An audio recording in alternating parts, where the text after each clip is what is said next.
नमस्कार।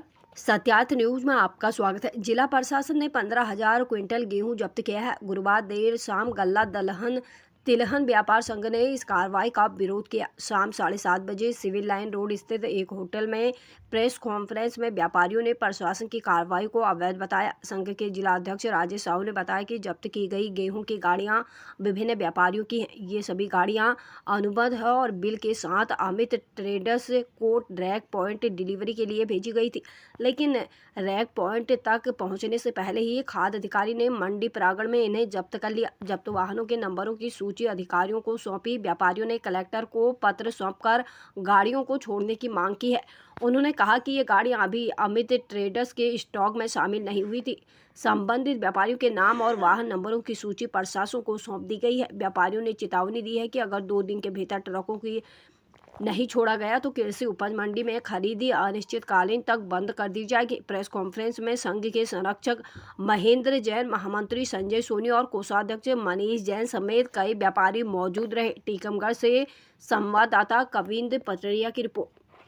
तो चाहे किसानों का नुकसान हो चाहे कुछ हो, हम लोग माल नहीं खरीदेंगे जब तक कि प्रशासन तो किसानों का और मंडी का भी तो नुकसान होगा, टैक्स नहीं। हाँ बिल्कुल नुकसान हो। व्यापारी क्या करें? हम लोग माल खरीद के कहाँ भेजें? अगर रैक लोड नहीं करने देंगे वो और माल इस तरह जब्त करेंगे तो हम लोग क्या करेंगे? मान लो वैसे ट्रक भी लोड करते हैं, वो ट्रक उनको पकड़ लें तो हम लोग क्या करेंगे? जो कल कार्रवाई हुई तो आप क्या मानते हैं जी? अवैध रूप से कार्रवाई हुई है। पूरे मध्य प्रदेश में सभी मंडियों में इसी तरह का माल खरीदा जाता है, इसी तरह के रैक लोड होते थे, गाड़ी लोड होती है, कहीं माल जब्त नहीं होता है। यहाँ उन्होंने नाजायज जब्त किया है। किस कारण से किया? माल व्यक्तिगत एक व्यापारी का है या अनेक व्यापारियों का माल है। और जब वो रैक में लोड हो जाता तब उसके बिल कटते। उसके पहले सबके अलग अलग माल है, एक व्यापारी में किसी का माल है। लेकिन इसमें एक फर्म का नाम आ रहा है, अमित ट्रेडर्स करके है कोई कंपनी, उसका नाम आ रहा है। अमित ट्रेडर्स ने उन लोगों से माल लिया था। जब वो माल चेक हो जाता, लोड हो जाता, तौल हो जाती, उसके बाद अमित ट्रेडर्स के उसमें आता, वो उसका बिल काट देता। अभी जब तक उसके एक्सेप्ट नहीं हुआ तब तक वो अमित ट्रेडर्स का थोड़ी क्रय विक्रय होता है। अभी तो क्रय विक्रय में माल जा रहा था। अमित ट्रेडर्स ने माल परचेज जरूर किया, लेकिन उसके स्टॉक में अभी आया नहीं था माल। चलती हुई गाड़ी को अपने रोका गया। कल जो प्रशासन द्वारा कार्रवाई की गई है तो आप कहना है प्रशासन गलत है, आप लोग सही है? हाँ, प्रशासन 100% गलत। भाई किसी गोदाम में अगर संग्रह की हुआ माल जब्त करते तो अपन को स्टॉक सीमा में रखते हैं। चलती हुई गाड़ी ऐसे परचेज की गाड़ी को अपन स्टॉक में कैसे गिने जाएगा?